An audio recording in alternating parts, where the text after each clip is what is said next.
Hello, Internet. How are you? Are you tired of losing in tennis? Do you want to win? Do you want to be the best you can in tennis? I'm going to show you secrets that I've been teaching my students for years that I've never shared before. This is a new channel. Please subscribe. We're going to grow it, and I'm going to help you win and how to be a better tennis player. Check it out. Thanks for being here. Hello, everybody. Welcome back to my channel. Today, we're going to talk about what does it take to win? What does it take to win when the odds are against you? Okay, so one of the lessons that I do for my tennis students is I talk about, okay, what is your UTR level or your NTRP level? Let's say that you are a 5 UTR and you're going to play somebody who's a 6 or a 7 UTR. How do you beat them? As a matter of fact, one of my greatest accomplishments was when I was a 6 UTR and I beat a 12 UTR. That's a pretty big jump. But what did I do to win that match? I'm going to tell you right now. So what I did was I figured out, okay, so this guy has a 12 UTR serve and he has a 12 UTR forehand, or let's say NTRP. He's a 5.0. He serves like a 5.0. He hits a forehand like a 5.0, but his backhand is a 3.5.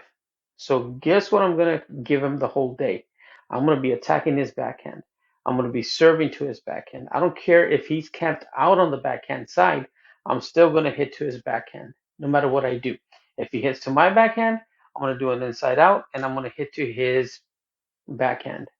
His backhand, if it is horrendous or it is mediocre or if it isn't the best in the West, I'm just going to always attack that backhand. No matter what, I'm going to attack that backhand, even if he camps out there. Now, one of the things that they do when they realize, okay, this guy is just hitting to my backhand. He's not giving me a forehand at all. Not one time has he given me a forehand. So what they do is they do an inside out. When you see them do an inside out, boom, that's when you hit to their forehand. It's that simple.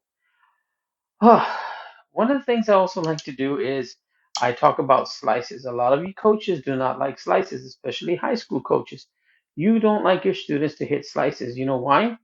Because they have the face too open to the sky. They have an open face, and the ball ends up being very, very, very high. Now, once they get better, they're going to hit that slice a little bit lower.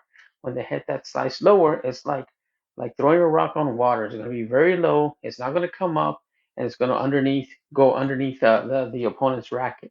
So what I'm saying is, I'll teach things like, okay, you're going to serve wide on the deuce side, and then you're going to do an inside out and hit a topspin forehand to the backhand side.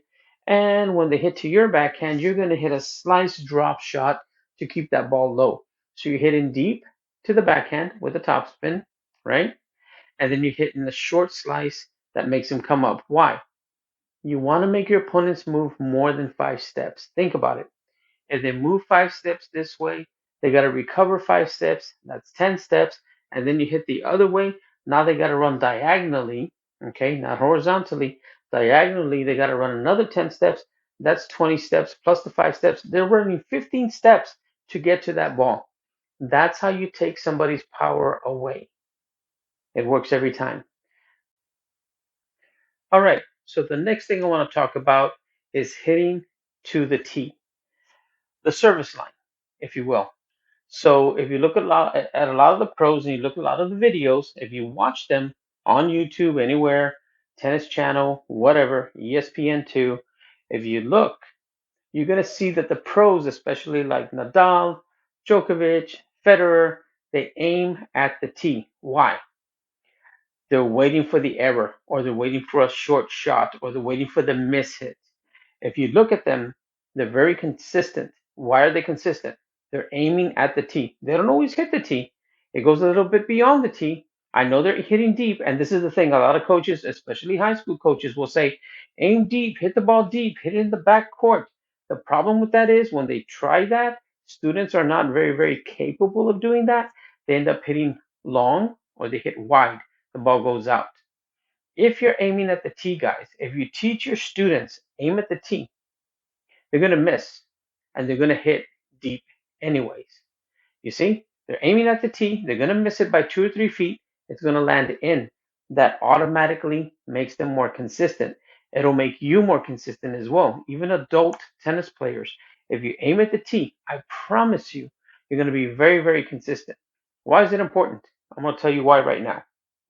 When I play tennis, and I have a lot of trophies to prove that it works, and this is what I do.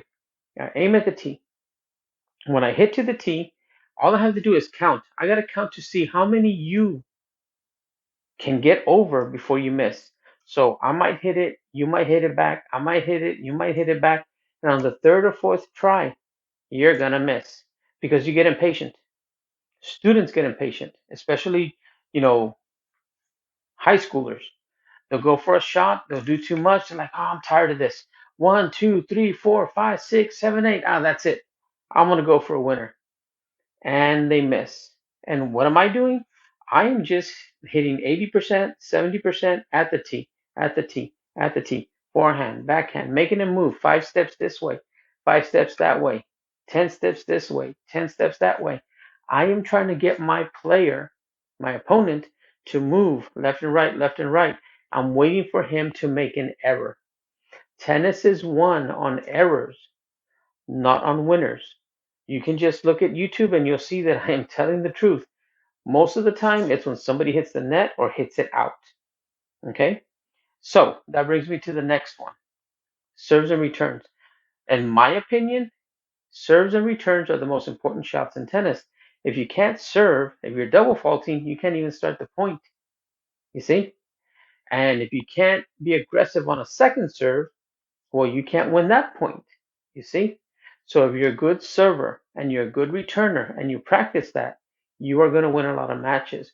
What I do with a lot of my students, I play a lot of points out. I play points out with them. I give them scenarios where it would be a real scenario in a tennis situation. We play it out. I serve to them and they have to return. So I pretend I'm giving them a second serve. I'll hit the net. Boom, I missed the first serve. And then I'll give him a second serve. And I'm like, no, you cannot hit back to me cross court. A lot of coaches will teach that, high school coaches especially. Oh, the percentage shot is cross court. Yeah, you're right. It is. But on a second serve, that's usually a patty cake or weak serve, because you see them, they do this on the second serve because they don't have faith to hit that first serve. I would tell my students, crack it down the line. Practice returning down the line. Because if I'm on the deuce side and you return to the down the line on the ad side, now I have to run and hit a what? Backhand. And if I hit a backhand, it's going to be weak because my guy hit a forehand down the line. Same thing on the other side. If I serve a second serve, I want you to make me pay and hit down the line. Okay?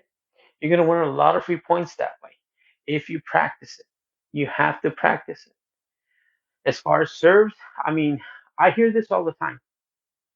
Well, coach doesn't make us practice our serves. He or she doesn't make us practice the serves. We're practicing games and we're practicing drills, but we don't practice our serves. Really, dudes and dudettes? No, you need to practice your serves religiously. If they have confidence in their serves and confidence in the return, they're going to win a lot of matches. I promise you. Go look at my Instagram, Trevi Tennis. Okay, that's my Instagram, Trevi Tennis. You can see all my kids with medals. Every weekend, they're winning medals, they're winning trophies, they're winning something. Because this is what we practice, serves and returns. And the next thing that I do with them is I say, aim at the tee, aim at the tee. And I also say, we're going to play tiebreakers, 10-point tiebreakers, 7-point tiebreakers. I play so many tiebreakers with my students. I'm not just feeding balls. I'm making them play tiebreakers, even against each other. They're so comfortable with tiebreakers that when they play a tiebreaker, it's easy peasy. It's nothing to them. And you as adults, that's what you should be practicing as well.